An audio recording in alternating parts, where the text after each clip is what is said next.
ಸಾಮಾನ್ಯ ದಲಿತ ಮಹಿಳೆಯರಿಗೂ ಅರ್ಹತೆ ಇಲ್ಲ ಚಾಮುಂಡೇಶ್ವರಿ ತಾಯಿಗೆ ಪೂಜೆ ಸಲ್ಲಿಸಕ್ಕೆ ಅಂತ ನಮ್ಮ ಇಂಡಿಯನ್ ಪ್ರೆಸಿಡೆಂಟ್ ದ್ರೌಪದಿ ಮುರ್ಮು ಕೂಡ SC/ST ಕಮ್ಯುನಿಟಿ ಅವರೇ. ದಲಿತರು ಓಟ್ ಮಾತ್ರ ಬೇಕು, ಆದ್ರೆ ದಲಿತರು ಪೂಜೆ ಮಾಡ್ತಾರೆ ಮಾತ್ರ ಮೇಲ್ಗೆ ಆಗ್ಬಿಡ್ತದೆ ಇದ್ ಮಾಡ್ತಿದ್ದಾರೆ. ಯತ್ನಾಳ್ ಅವರು MLA ಇಂದ ಸಸ್ಪೆನ್ಷನ್ ಆಗಿ ದಯವಿಟ್ಟು ಅವರು ಅರೆಸ್ಟ್ ಆಗ್ಲೇಬೇಕು ಸರ್. 200% ಅರೆ ಹುಚ್ಚಲ್ಲ ಸರ್, ಅವಯ್ಯ ಫುಲ್ ಹುಚ್ಚ.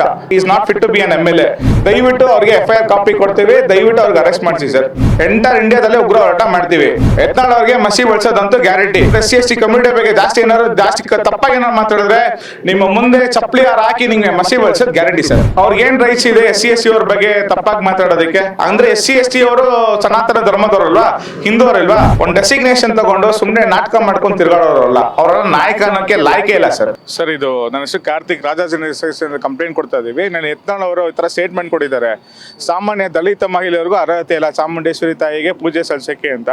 ಈ ತರ ಸ್ಟೇಟ್ಮೆಂಟ್ ನಮ್ಮೊಬ್ಬರಿಗೆಲ್ಲ ಎಂಟೈರ್ SC/ST ಕಮ್ಯುನಿಟಿಗೆ ತುಂಬಾನೇ ಭಾವನೆಗಳು ಧಕ್ಕೆ ಆಗಿದೆ. ಆಮೇಲೆ ನಾವು ರಿಕ್ವೆಸ್ಟ್ ಮಾಡ್ಕೊಳ್ಳೋದು ಏನಂತ ಹೇಳಿದ್ರೆ, ನಮ್ಮ ಇಂಡಿಯನ್ ಪ್ರೆಸಿಡೆಂಟ್ ದ್ರೌಪದಿ ಮುರ್ಮು ಕೂಡ SC/ST ಕಮ್ಯುನಿಟಿ ಅವರೇ. ಹಂಗಾರೆ ದ್ರೌಪದಿ ಮುರ್ಮು SC/ST ಅವ್ರಿಗೆ ಚಾಮುಂಡೇಶ್ವರಿ ತಾಯಿಗೆ ಪೂಜೆ ಮಾಡಿದ್ರೆ ಅವ್ರಿಗೂ ಇಶ್ಯೂ ಆಗುತ್ತಾ? ಪ್ರತಿ ಸತಿನೂ ಯತ್ನಾಳ್ ಅವರು ಮುಸ್ಲಿಮ್ಸ್ ಓಟ್ ಬೇಡ ಅಂತಾರೆ. ಇವಾಗ ದಲಿತರು ಕರ್ಕೊಂಡ್ ಬರ್ತಿದ್ದಾರೆ. ಈಗ ದಲಿತ ಓಟು ಬೇಡ ಅಂತ ಓಪನ್ ಸ್ಟೇಟ್ಮೆಂಟ್ ಕೊಟ್ಬಿಡಿ, ಒಪ್ಕೊಬಿಡ್ತೀವಿ. ದಲಿತರು ಓಟ್ ಮಾತ್ರ ಬೇಕು, ಆದ್ರೆ ದಲಿತರು ಅವ್ರು ಪೂಜೆ ಮಾಡ್ತಾರೆ ಮಾತ್ರ ಮೇಲ್ಗೆ ಆಗ್ಬಿಡುತ್ತೆ ಇದು ಮಾಡ್ತಿದ್ದಾರೆ. ಆಮೇಲೆ ಇನ್ನೊಂದು ಏನಂತ ಹೇಳಿದ್ರೆ, ಈ ಥರ SC/ST ಮೇಲೆ ಪ್ರತಿ ಸತಿ ದೌರ್ಜನ್ಯಗಳು ನಡೀತಾನೆ ಇದೆ. ಎಸ್ಪೆಷಲಿ ಹೆಣ್ಮಕ್ಳ ಮೇಲೆ ರೇಪ್ ಕೇಸ್ ಆಗಲಿ, ಪ್ರತಿಯೊಂದು ಅನ್ಟಚಬಿಲಿಟಿ ಆಕ್ಟ್ ಆಗಲಿ ಇನ್ನೂ ಆಗ್ತಾನೆ ಇದೆ. ಅದಕ್ಕೆ ಎಕ್ಸಾಂಪಲ್ ಯತ್ನಾಳ್ ಅವರು BJP ಪಾರ್ಟಿಯಿಂದ ಏನೇ ಸಸ್ಪೆನ್ಷನ್ ಆಗಿದ್ರು ನನ್ನ ರಿಕ್ವೆಸ್ಟ್ ಒಂದೇ ಒಂದು, ಯತ್ನಾಳ್ ಅವರು MLA ಇಂದ ಸಸ್ಪೆನ್ಷನ್ ಆಗಿ ದಯವಿಟ್ಟು ಅವರು ಅರೆಸ್ಟ್ ಆಗಲೇಬೇಕು ಸರ್. ನಮ್ದು ಒಂದೇ ಒಂದು ರಿಕ್ವೆಸ್ಟ್. ಇನ್ನೊಂದು ಹೇಳಿದ್ರೆ, ಎಲ್ಲರೂ ಅರೆ ಹುಚ್ಚ ಯತ್ನಾಳ್ ಅಂತಾರಲ್ಲ, 200% ಅರೆ ಹುಚ್ಚಲ್ಲ ಸರ್, ಅವಯ್ಯ ಫುಲ್ ಹುಚ್ಚ. ಅವಯ್ಯ MLA ಆಗೋಕ್ಕೂ ಸಾಧ್ಯತೆ ಇಲ್ಲ. Is not fit to be an MLA. ಈ ಥರ MLA ಆಗಿರೋರು SC/ST ಕಮ್ಯುನಿಟಿ ಬಗ್ಗೆ ಸ್ಟೇಟ್ಮೆಂಟ್ ಕೊಡೋದು ತುಂಬ ತಪ್ಪು.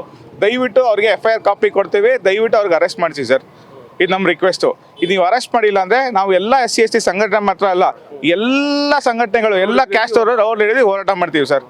ಸೀರಿಯಸ್ ಆಗಿ ಹೇಳ್ತಾ ಇದ್ದೀನಿ. ಯತ್ನಾಳ್ ಅವ್ರಿಗೆ ಕರೆಕ್ಟಾಗಿ ನೀವು ಅರೆಸ್ಟ್ ಮಾಡಿಲ್ಲ ಅಂದರೆ ಉಗ್ರ ಹೋರಾಟ ಮಾಡ್ತೀವಿ. ಎಂಟರ್ ಇಂಡಿಯಾದಲ್ಲೇ ಉಗ್ರ ಹೋರಾಟ ಮಾಡ್ತೀವಿ. ಆಮೇಲೆ ಯತ್ನಾಳ್ ಅವ್ರಿಗೆ ಎಲ್ಲಿ ಬಂದ್ರೂ ರೋಡಲ್ಲಿ ನಾವು ಮಸಿ ಬಳಸ್ತೀವಿ. ಇದಂತೂ 100% ಗ್ಯಾರಂಟಿ ಸರ್. ಯತ್ನಾಳ್ ಅವ್ರಿಗೆ ಮಸಿ ಬಳಸೋದಂತೂ ಗ್ಯಾರಂಟಿ. ಯತ್ನಾಳ್ ಅವರೇ ಸೀರಿಯಸ್ ಆಗಿ ನನ್ನ ಹೆಸರು ಕಾರ್ತಿಕ್, ಎಂಟರ್ ರಾಜಾಜಿನಗರ್ ವಾರ್ಡ್ ನೋಡ್ಕೊಳ್ಳಿ. ಇನ್ನೊಂದು ಸತಿ ನೀವೇನಾದ್ರು SC/ST ಕಮ್ಯುನಿಟಿ ಬಗ್ಗೆ ಜಾಸ್ತಿ ತಪ್ಪಾಗಿ ಏನಾರು ಮಾತಾಡಿದ್ರೆ ನಿಮ್ಮ ಮುಂದೆ ಚಪ್ಪಲಿ ಹಾಕಿ ನಿಮಗೆ ಮಸಿ ಬಳಸೋದು ಗ್ಯಾರಂಟಿ ಸರ್. ಇದು open challenge, open statement for you. ಕ್ಷಮೆ ಕೇಳಬೇಕು ಸರ್. ಅವ್ರಿಗೇನು ರೈಟ್ಸ್ ಇದೆ SC/ST ಅವ್ರ ಬಗ್ಗೆ ತಪ್ಪಾಗಿ ಮಾತಾಡೋದಕ್ಕೆ? ಏನು ರೈಟ್ಸ್ ಇದೆ ಅಂದರೆ, SC/ST ಅವರು ಸನಾತನ ಧರ್ಮದವರಲ್ವಾ, ಹಿಂದೂವರಲ್ವಾ? ಯಾಕೆ ಹಿಂಗೆಲ್ಲ ಮಾಡ್ತಾರೆ? ಆಮೇಲೆ ಪ್ರತಾಪ್ ಸಿಂಹ, ಅಶೋಕ್, ಆಮೇಲೆ ತೇಜಸ್ವಿ ಸೂರ್ಯ, ಆಮೇಲೆ ನಾರಾಯಣ ಸ್ವಾಮಿ, ಎಲ್ಲರೂ ಮಾತಾಡಿ. CT ರವಿಗೆ, ಎಸ್ಪೆಷಲಿ CT ರವಿ ಹಿಂದುತ್ವ ಅಂತೀರ. ಇಲ್ಲಿ ಸ್ವಾಮಿ SC/ST ಅವರು ಹಿಂದುತ್ವನೇ. ಈಗ ಮಾತಾಡಿ, ಹಿಂದೂ ಧರ್ಮ ನಾವೆಲ್ಲ ಒಂದು ನಾವು ನಡೆಯೋಣ ಮುಂದೆ ಅಂತೀರಲ್ಲ, ಈಗಲೂ SC/ST ಅವರು ಹಿಂದೂನೇ. ದಯವಿಟ್ಟು ಮಾತಾಡಿ. SC/ST ಅವ್ರ ಬಗ್ಗೆ ನೀವು ವಾಯ್ಸ್ ರೈಸ್ ಮಾಡಲೇಬೇಕು. ನೀವು ವಾಯ್ಸ್ ರೈಸ್ ಮಾಡಿಲ್ಲ ಅಂದರೆ ಉಗ್ರ ಹೋರಾಟ ಮಾಡ್ತೀವಿ.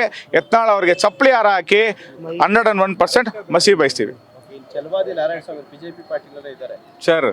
ಅವ್ರಿಗೆಲ್ಲ ಏನು ಗೊತ್ತಾ ಸರ್, ಅವರೆಲ್ಲ ಕಪಟ ನಾಟಕಧಾರಿಗಳು. ಕಣ್ಣು ಕಿವಿ ಬಾಯಿ ಮುಚ್ಕೊಂಡ್ಬಿಟ್ಟಿರ್ತಾರೆ. SC/ST ಅವ್ರು ಮಾತ್ರ ಸುಮ್ಮನೆ ಅವರೆಲ್ಲ ಸರ್ ಒಂದು ಡೆಸಿಗ್ನೇಷನ್ ತಗೊಂಡು ಸುಮ್ಮನೆ ನಾಟಕ ಮಾಡ್ಕೊಂಡು ತಿರ್ಗಾಡೋರಲ್ಲ. ಅವರೆಲ್ಲ ನಾಯಕ ಅನ್ನೋಕ್ಕೆ ಲಾಯ್ಕೆ ಇಲ್ಲ ಸರ್. ನಾಯಕ ಅನ್ನೋರು ಲಾಯ್ಕ್ ಇದ್ರೆ ಅವ್ರು ನೆನ್ನೆನೇ ಸ್ಟೇಟ್ಮೆಂಟ್ ಕೊಡ್ಬೋದಾಗಿತ್ತು. ಇನ್ನೂ ಕಾಲ ಮಿಂಚಿಲ್ಲ. ಛಲವಾದಿ ನಾರಾಯಣ ಸ್ವಾಮಿ ಅವರೇ, ಈಗಲಾರು ಕರೆಕ್ಟಾಗಿ ಸ್ಟೇಟ್ಮೆಂಟ್ ಕೊಡಿ. ನೀವು ಈಗಲೂ ಕರೆಕ್ಟಾಗಿ ಸ್ಟೇಟ್ಮೆಂಟ್ ಕೊಟ್ಟಿಲ್ಲ ಅಂದರೆ ನೀವು ದೊಡ್ಡ ನಂಬರ್ 1 ನಾಟಕಕಾರ ಅಂತ ಇದರಲ್ಲೇ ಪ್ರೂಫ್ ಮಾಡ್ತೀರಾ. ನನ್ನ ಹೆಸರು ಕಾರ್ತಿಕ್ ಸರ್, ರಾಜಾಜಿನಗರ ಅಸೆಂಬ್ಲಿಯಿಂದ.